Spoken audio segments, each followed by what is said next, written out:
Good morning. My name is Indigo Lewis. My pronouns are she and her, and I serve this congregation as the Director for Lifespan Religious Education. So, 47 years ago, something quite significant happened in my 5-year-old life. My younger brother was born. He was born at home, on purpose, and I was allowed to attend. So for my small self, I don't know what was more exciting, getting to stay up all night, helping with the labor, or having a baby brother at the end. But my brother's arrival was significant in another way.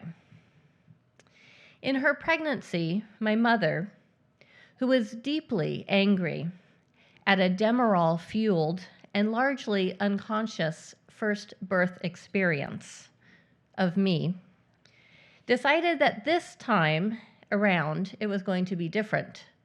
It was going to be on her terms and at home. The local hospital was disparaging of this decision and questioned her right to even make it. But as is said, she persevered and connected with a group of lay midwives who were working out of a town some 75 miles away, but agreed to attend the labor anyway.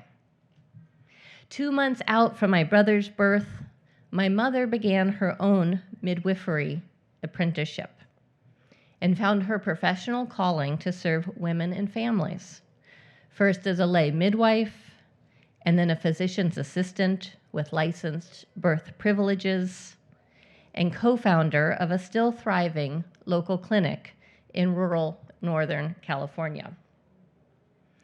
So when my mother passed away several years ago, I inherited a small treasure. It was her collection of midwifery and home birth books.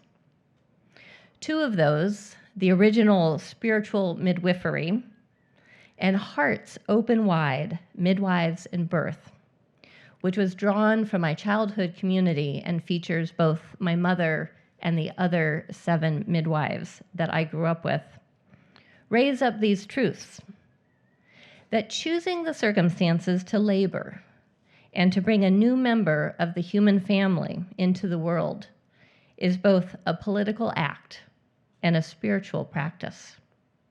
It is also the moment that binds one generation to another. In Spiritual Midwifery, Ina May Gaskin, lead contributor and mother of the American midwifery renaissance of the 1970s, writes boldly in the intro, this is a spiritual book, and at the same time, it's a revolutionary book. It is spiritual because it is concerned with the sacrament of birth, the passage of a new soul into this plane of existence. The knowledge that each and every childbirth is a spiritual experience has been forgotten by many people of this culture. This book is revolutionary because it is our basic belief that the sacrament of birth belongs to the people and not bureaucracy.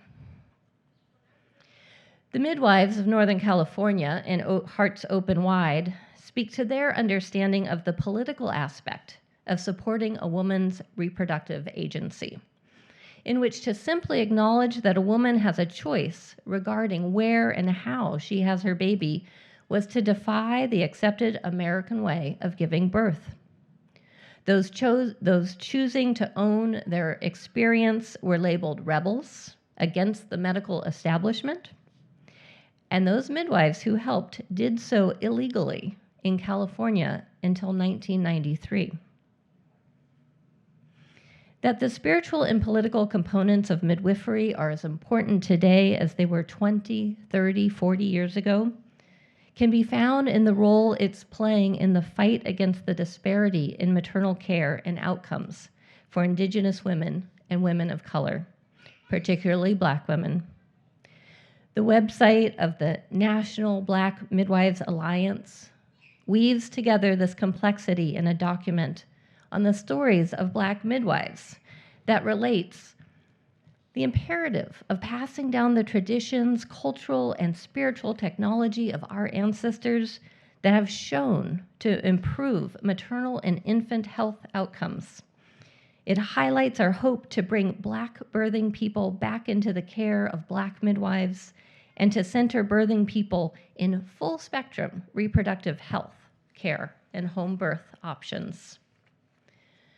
The National Black Midwives Alliance anchors the traditions and heritage of Black midwifery with political advocacy through state legislation.